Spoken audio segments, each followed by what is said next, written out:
সম্মান করে।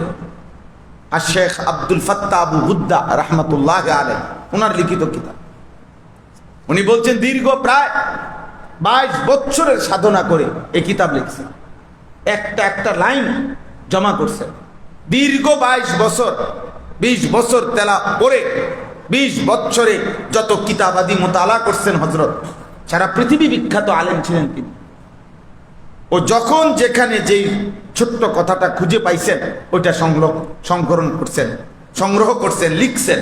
পরবর্তীতে এই কিতাব ওইখানে আছে তোমার সময়ের গুরুত্ব। সোজা কথা হলো ওলামায়ে কেরামের নিকট সময়ের গুরুত্বটা কি, অনেক বাংলা বাইরেছে। সময়ের মূল্য বুঝতেন যারা, অনুবাদও আছে, ও জেনারেল ছেলেরা পড়লেও বোনার গুরুত্ব পাইবে।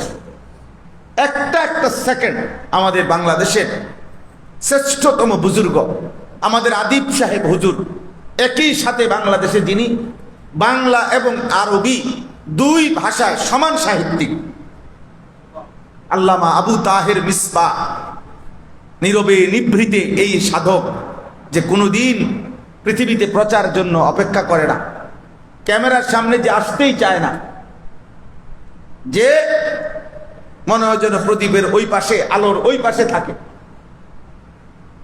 সেই মানুষটা তিনি।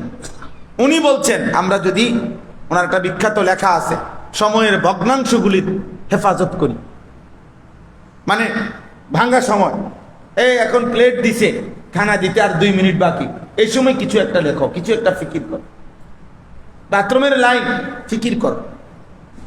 স্বাভাবিক এরকম ভাঙ্গা ভাঙ্গাটাই, মানে 2 মিনিটের সময়, 5 মিনিট সময়, 3 মিনিট সময়। হযরত বলেন এই ভগ্নাংশগুলো যদি কেউ হেফাজত করে তাহলে এর দ্বারাও অনেক কিছু হবে। রিসাইক্লিং করেও অনেক বড় শিল্প গড়ে ওঠে, অর্থাৎ ফেলে দেওয়া জিনিস আবার কুড়াইয়া নিয়া এটারে আবার মেশিনে প্রক্রিয়াজাত করে অনেক বড় শিল্প গড়ে ওঠে। হ্যাঁ হ্যাঁ, এই যে প্লাস্টিকের আমরা যে আরে বোতল পানি টানি খাই, এগুলা পানি এগুলা যে ফেলে দেয়, এগুলো আবার আরেক দল কুড়ায় আনে, এগুলারে আবার কি করে রিসাইক্লিং করে, করে আবার কি হয় নতুন করে আবার বোতল যাত। তাহলে ফেলে দেওয়া জিনিস কুড়াইয়াও অনেক কোটি কোটি টাকার ব্যবসা গড়ে ওঠে। গাজীপুর আমি এক জায়গায় গেছিলাম, ওনাদের পুরা এলাকার মাহফিলে আমি বললাম আপনারা কি করেন? হুজুর আমরা জুট ব্যবসায়ী। আমি আরে কি করেন? জুট ব্যবসায়ী কি আবার? কয় যে এই গার্মেন্টসের যত ফেলে দেওয়া টুকরা কাপড় এগুলো আমরা খুঁজাই না, এগুলো আমরা জমা করি, এগুলো দিয়েই আমাদের পরবর্তী ব্যবসা হয়, কোটি কোটি টাকার ব্যবসা এই ঝুট মাল, মানে ফেলে দেওয়া মাল। তাহলে এই ফেলে দেওয়ার সময় 2 মিনিট, 4 মিনিট, 5 মিনিট এগুলারও জমা করলেও, কাজ করলেও কিছু কিছু অনেক কাজ হবে। এক সেকেন্ড ভাইয়া, একটা একটা মিনিট কাজে লাগানো ছিল। আল্লাহ আমাকে তৌফিক দান করে।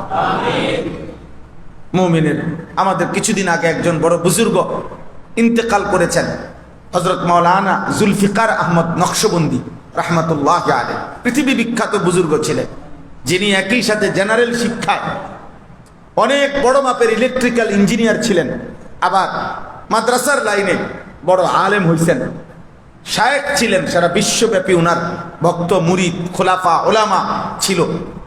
হযরতের একটা সুন্দর কথা আছে, উনি বলছেন মুমিনের জীবন 3 ভাগ, 1 দুনিয়া, 2 কবর, 3 জান্নাত। তো তিনি বলতেন মুমিন দুনিয়া পুরাটা সময় মেহনত করবে, কবরে কিছুক্ষণ বিশ্রাম করবে, জান্নাতে চিরস্থায়ী আরাম করবে। খালাস, মেহনত করবে দুনিয়া, কিছুক্ষণ বিশ্রাম করবে কবরে, আর আরাম করবে চিরস্থায়ী কোথায়? ওয়াকালুল হামদুলিল্লাহিল্লাযী আযহাবা আন্নাল হাযান।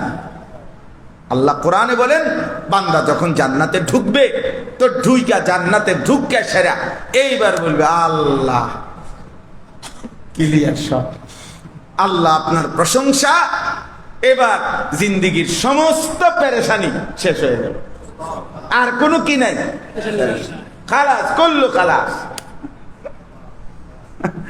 সব পেরেশানি শেষ।